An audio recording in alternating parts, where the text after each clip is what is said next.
평안을 빕니다. 오늘 함께 생각할 하나님의 말씀은 고린도전서 5장 1절로 7절까지입니다.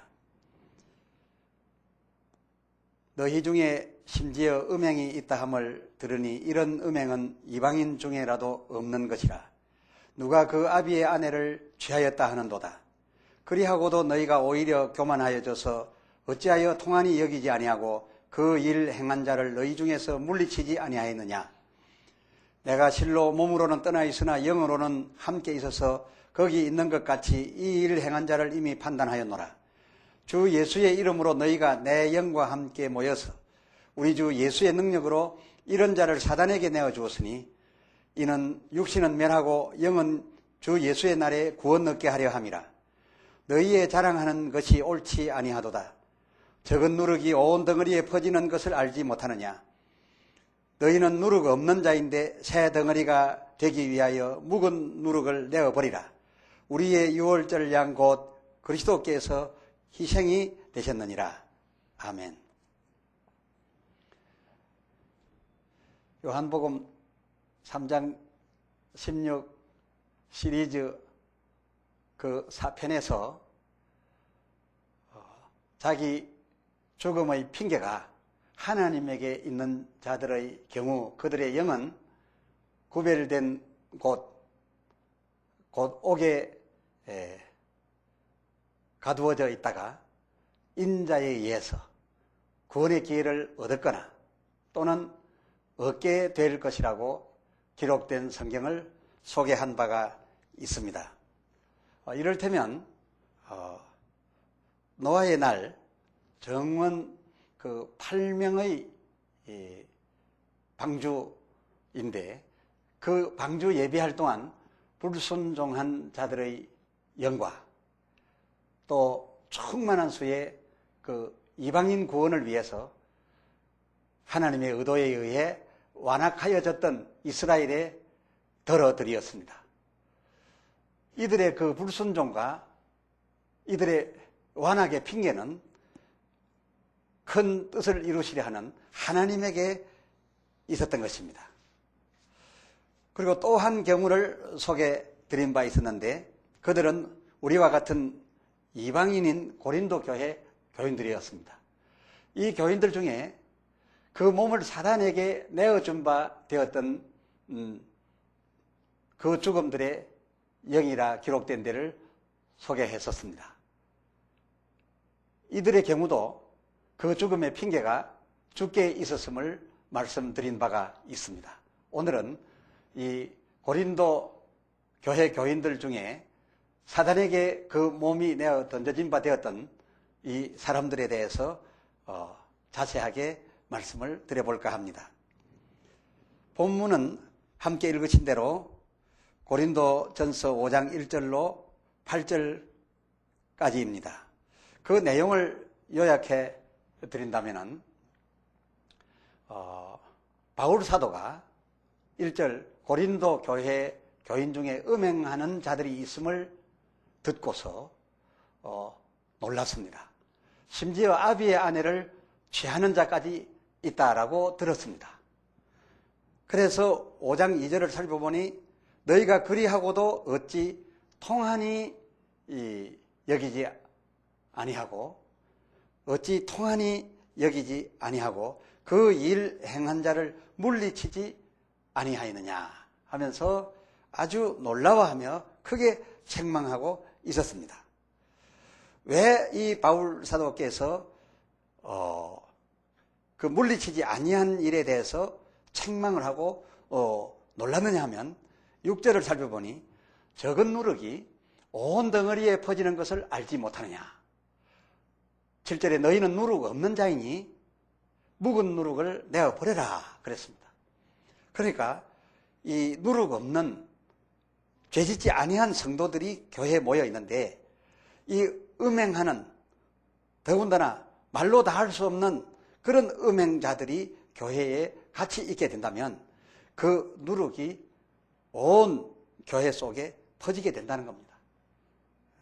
유혹하고 그리고 오염되어진다라는 것입니다. 그러므로서 그 오염시킬 수 있는 그런 묵은 누룩을 빨리 내어버리라고 명하고 있는 것을 이 바울의 서신에서 볼 수가 있습니다. 해서 결국 교회 밖으로 출교시켜버렸습니다. 아주 치리를 강경하게 했던 것이죠. 그런데 이 치리를 가리켜서 성경은 말하기를 5절에 이런 자를 사단에게 내어주었으니, 이런 자를 사단에게 내어주었으니 라고 기록하고 있습니다. 여기에서 알 수 있는 것이 무엇인고 하니, 교회 속에 소속을 하고 있으면은 사단의 공격으로부터 보호를 받는다는 사실입니다. 그런데 교회로부터 치리를 받아서 교회에서 쫓겨나가게 되면 바로 사단의 공격 영역 속에 들어가서 사단의 공격을 받게 된다라는 것입니다. 그러므로 그 음행이든지 혹은 다른 죄든지 간에, 죄 있든지 없든지 간에 교회에 소속되어 있다라고 하는 것은 우리의 육신을 공격할 사단의 공격으로부터 보호를 일단 받는다는 사실 아니겠습니까? 그리고 또 교회의 소속으로부터 벗어나게 된다면, 출교되게 된다면, 즉 교회 바깥 사람이 되는 그 순간부터 사단의 공격에 바로 노출된다는 것 아니겠습니까? 그런데 어찌 비록 음란의 큰 죄를 짓고는 있었지만은 이들이 교회에 그저 붙어 있으려고 하는데, 이 교회에 붙어 있으려고 하는 사람들을 이렇게 사정없이 결의해가지고서 출교시킬 수가 있었는가, 막 이런 생각을 해보게 됩니다. 그러나 이 성경을 자세히 살펴보면 이들을 이처럼 교회 안에 더 이상 두지 아니하고 바깥으로 내어 쫓은데는 큰 이유가 또 있었습니다. 오히려 그 음행하는 자들을 위하고 있었다라는 것입니다. 그리고 이렇게 음행하는 자들이 교회 안에 계속 있도록 두는 것이 교회의 기능이 아니라, 교회의 사랑이 아니라, 이러한 자들을 사단에게 내어주는 것이 교회의 기능이요, 교회가 베풀 참 사랑이라는 것을 그 다음 구절에서 발견할 수가 있습니다. 5절을 살펴보면 이런 자를, 이런 음행자입니다. 이런 자를 사단에게 내어주었으니 이는 육신은 멸하고 영은 주 예수의 날에 구원 얻게 하려 함이라 라고 기록이 되어 있습니다. 이게 무슨 말씀입니까? 이런 음행자라도 일단 교회에 들어와서 예수로 말미암아 살기를 원하고 예수를 머리로 하는 교회에 소속이 되어 있겠다라고 하고 있으니, 이런 음행자는 영이라도 살리기 위해서 부득이 그 육신을 사단에게 내어주었다는 것입니다. 다시 말씀드리면 이들의 육신을 사단에게 내어주어서 멸망시키면 영이라도 살 수 있는데, 이들을 그저 보호한다고 사랑한다고 해서 교회 속에 치리하지 않고 그냥 둔다라고 한다면 그는 결국은 영도 망하고 육도 망한다. 그런 것을 이 성경 구절에서 우리는 확실히 추리해낼 수가 있습니다. 다 이것이 함축되어 있는 내용입니다.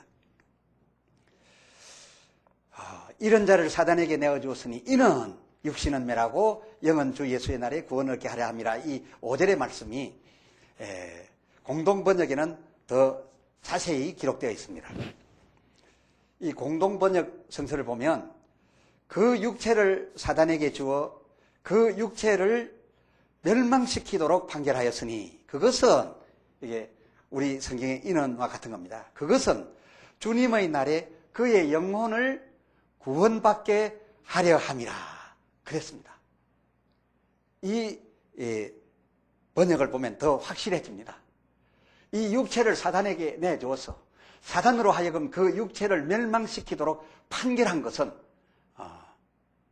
그를 미워해서도 아니고, 그가 죄를 짓고 있어서도 아니고, 그를 불쌍히 여기고 더욱 사랑해서 그렇게 판결하여 내어 쫓은 그것은 훗날 주님의 날에 그의 영혼이라도 구원받게 하려는 것이라 라고 분명하게 기록하고 있는 것을 볼 수가 있습니다.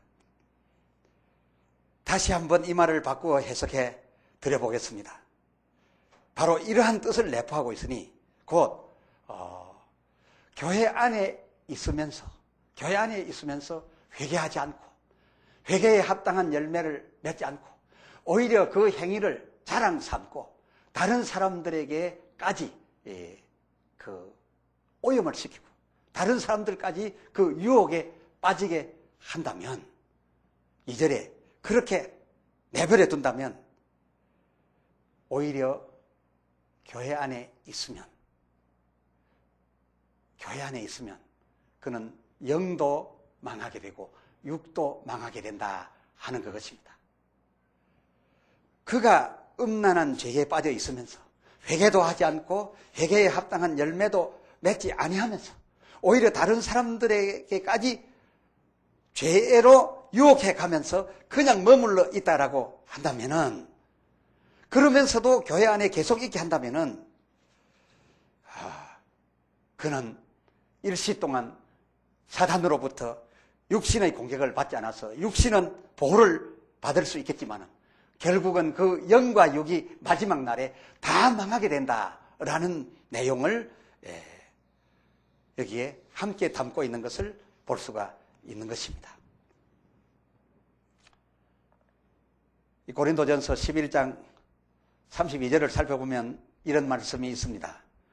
우리가 판단을 받는 것은, 즉 우리들로부터 판단을 받는 것은 주께 징계를 받는 것이니 이는 우리로 세상과 함께 죄의 정함을 받지 않게 하려 하심이라. 그 말입니다. 우리들로부터 지적을 받는 것은, 즉 비난을 받는 것은, 이것은 바로 주께 징계를 받는 것이니 그것은 우리로 세상과 함께 죄의 정함을 받지 않게 하려 하심이라. 그 말씀입니다. 무슨 말씀입니까? 교우들이 지적하고 판단하여 정죄하거나 비난하는 것은 교회 기능이라는 것입니다.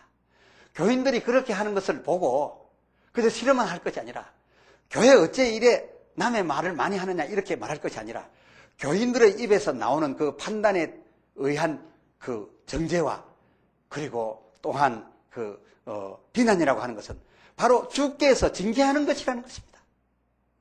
징계하는 것이랍니다.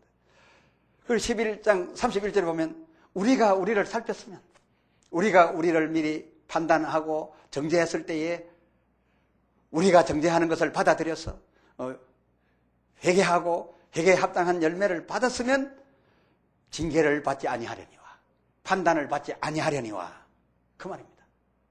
이것은 무슨 말인가 하면 교회에는 비난이 있어야 한다는 것입니다. 그리고 정죄가 있어야 한다는 것입니다. 그것은 받아들이는 사람이 왜 같은 성도로서 남의 말 하느냐, 왜 남을 비난하느냐 이렇게 말할 것이 아니라, 주께 징계받는 것으로 알고 그것을 받아들이고 회개를 하게 된다면 그는 육도 살고 영도 살 수 있는 그런 기회를 얻을 수 있다는 것입니다. 그래서 교인 가운데 서로가 서로에 대하여 판단을 많이 하는 것은 교회의 있어야 할 기능이라는 것입니다.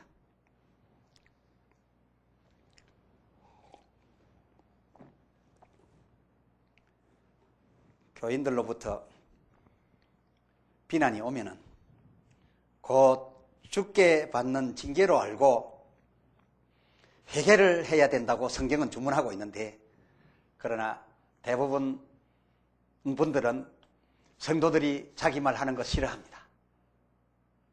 자기 개인의 일을 말하는 것을 아주 안 좋아합니다. 그리고 더욱이 주께로부터, 아니 교회로부터 받는 징계는 더욱 싫어합니다. 그래서 혹 교회가 징계를 내리게 된다면 아예 교회를 욕하고 떠나버립니다. 아예 징계를 내리려고 준비를 하고 있는 것을 알면 미리 떠나버립니다. 그러나 이 성경을 잘 알고 보면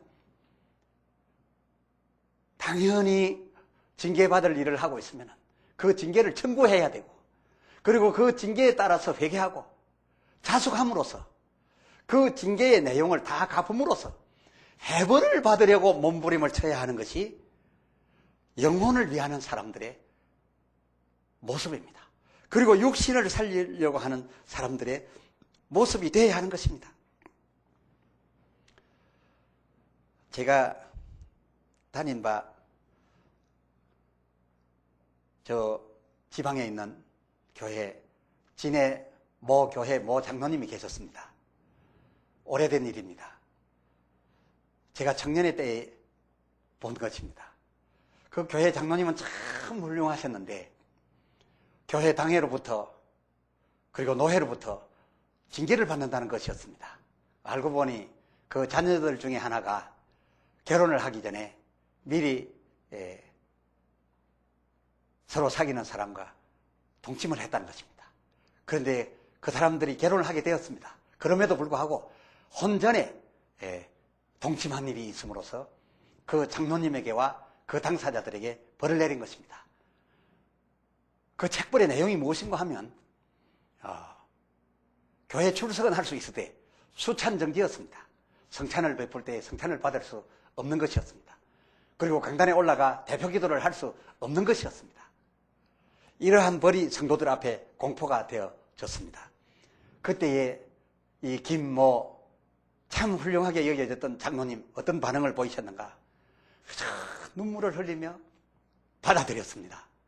그리고 장로석에 앉았다가 그 다음 주일부터 장로석에 앉지 않습니다.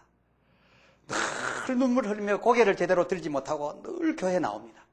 성찬 때에 성찬을 받지 않습니다. 성찬이 지나갈 때에 오히려 엎드려 기도하고 눈물만 흘리고 있었습니다. 그리고 그러한 기간이 3년이나 갔습니다.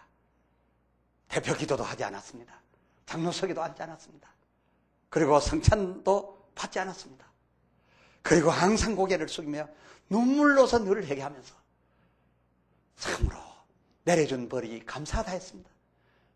1년이 지나니 1년을 갚았으니 감사하고 2년이 지나니 2년을 갚았으니 감사하고 3년이 지나서 해벌이 되니 그 해벌되는 날 얼마나 감격해서 눈물을 흘리며 하나님 앞에 크게 찬송을 그리고 영광을 돌려드리며 큰 헌금을 하는 것을 보았습니다. 그 장로님 진실로 이 징계의 이유가 무엇인지를 잘 알았지 않겠습니까? 3년 동안 자기의 명예를 그러한 곳에 내어버려 둠으로써 영도 살았고 3년을 기다려 해벌되는 날까지 기다려 해벌을 받았으니 그는 육도 건강함을 얻어서 아주 장수하면서 그 집안이 영광스럽게 주님 안에서 살며 아주 복받은 집안으로 꽃을 피우는 것을 우리는 볼 수가 있었습니다. 바울의 본문 속 징계는 음행 아니하는 자들의 오염 방지를 위한 목적도 물론 있었습니다만 그보다는 더욱 더 큰 목적이 있었습니다. 오히려 교회의 교인이었던 그 음행자를 위하고 있었다라는 것입니다. 바울이 아주 놀라면서 그 교회 중직자들과 합하여 그 음행하는 자를 우리는 판단하여 그 몸을 사단에게 내어주자, 교회 바깥으로 내어쫓아라고 결정하였던 것은 물론 오염되지 아니한 성도들에게 오염될까 봐 그것을 방지할 목적 물론 있었지만 그것은 적은 것이고 더 큰 목적은 오히려 그 음행자, 즉 교인되어 주님 안에서 살아보고자 하는 그를 더욱 이함이었던 것을 이 성경을 통해서 우리는 발견할 수가 있었습니다. 그의 몸을 사단에 내어주어 그의 몸을 사단이 멸하게 된다면 그의 몸속에 있는 죄, 몸 안에 있는 죄, 그 음행죄를 그 몸이 망가짐으로써 다 해결되게 됨으로써 영이라도 살려내자는 바로 그런 목적에서 징계를 하였으니 이 징계야말로 교회가 베풀 참 사랑인 것입니다. 그리고 이 참 사랑은 받아야 하는 것입니다. 이 징계를 받는 것은 최고한 구원을 받아 드리는 것입니다. 계시록 3장 19절 내용도 살펴보면 무릇 내가 사랑하는 자를 책망하고 징계하노니 무릇 내가 사랑하는 자를 책망하고 징계하노니 그러므로 네가 열심을 내라. 열심을 내라 무슨 말입니까? 열심히 수용하라. 받아들여라. 그리고 회개하고 그 회개에 합당한 열매를 맺으라. 그리고 그 뒤에 이어지는 유명한 구절을 여러분 아실 겁니다. 계시록 3장 20절 볼지어다. 두고 보십시오. 두고 보아라. 내가 문 밖에 서서 두드리노니 내가 문 밖에 서서 두드리노니 이 두드리는 문은 어떤 문이겠습니까? 바로 이러한 영들 아니겠습니까? 핑계가 있어서 따로 이 가비워져 있었던 그런 오간에 거하던 그런 영들이 아니겠습니까? 다 핑계가 있어서 하나님의 사랑에 의해서 그러한 핑계로 육신은 나갔으나 사단에게 주어진 바 되었으나 영들이 따로 구별되어 보호되고 있다가 주님께서 때가 이르러 인자로서 그들의 문을 두드릴 때에 누구든지 내 음성을 듣고 문을 열면 내가 그에게로 들어가 그로 더불어 먹고 그는 나로 더불어 먹으리라. 자, 이 말씀은 현재의 일이기도 하겠습니다만은 계시록 말씀이니 지금 현재의 일이라기보다도 우리 사후 장차 세상 끝날에 있을 일이 아니겠습니까? 이 세상 끝날에 있을 일로서 계시해 두셨는데 주님께서 어느 문을 두드리시겠습니까? 이미 낙원에 이미 천국에 들어간 사람들의 문을 두드리겠습니까? 아닙니다. 바로 이러한 핑계 있게 죽어서 핑계 있게 그 몸이 망하여서 구별되어 있었던 옥에 머물던 이 영들의 옥문을 두드리노니 저들이 내 음성을 듣고 저들이 문을 열면 내가 그에게로 들어가서 그로 더불어 먹고 그는 나로 더불어 먹을 것이라. 바로 이 같은 아름다운 일이 사단에게 몸 던져진 바 된 이 고린도 교인 음행자에게 줄 수 있는 최고의 기회가 아니겠습니까? 사랑하는 여러분, 우리는 징계를 받을 때에 기분 나빠하고 그 징계를 경홀히 여길 일은 아닙니다. 교회가 베풀 수 있는, 교회가 기능할 수 있는 최고의 사랑의 표현이라는 것을 우리는 간과해서는 안 될 줄로 압니다. 참고적으로 성경 한 군데를 읽어드립니다. 히브리서 12장 5절로 11절 읽어드리겠습니다. 5절을 읽습니다.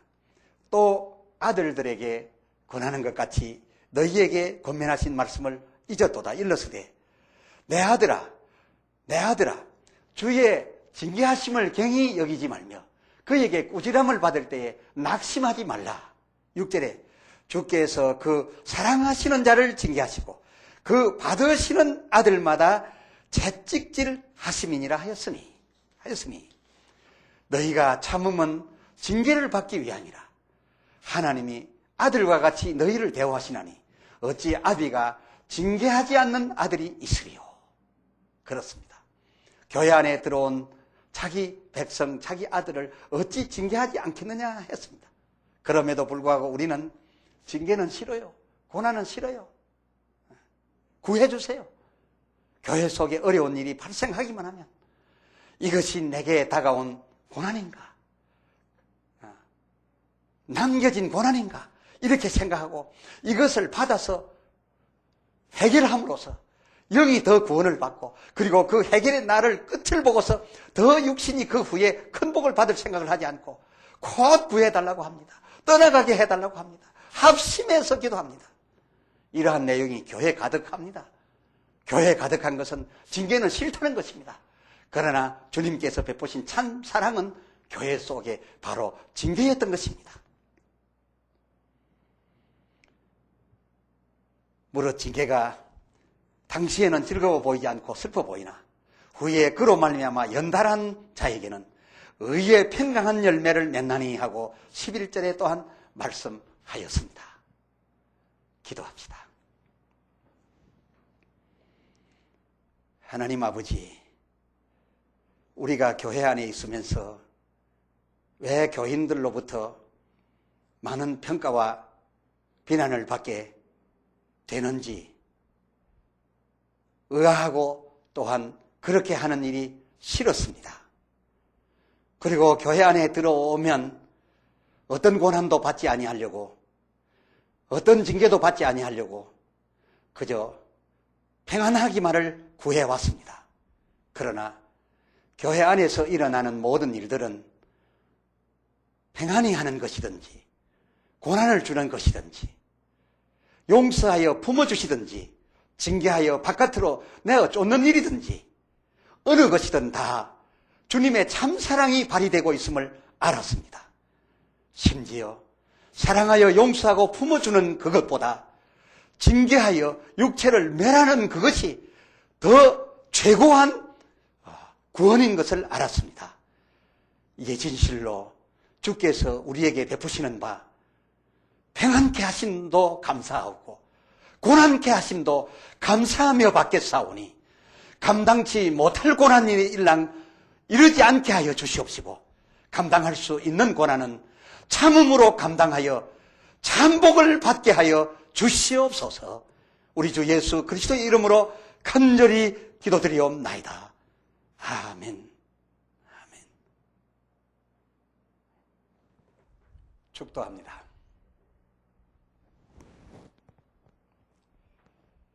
지금은 우리 주 예수 그리스도의 무한하신 은혜와 아버지 하나님의 사랑하심과 성령님의 교통하심이 이 말씀을 받아들여 이 세상 사는 동안 육신이 고할지라도 훗날에 영이 낙하기를 기대하는 모든 소망 가진 성도들 앞날에 영원토록 함께 있을지어다.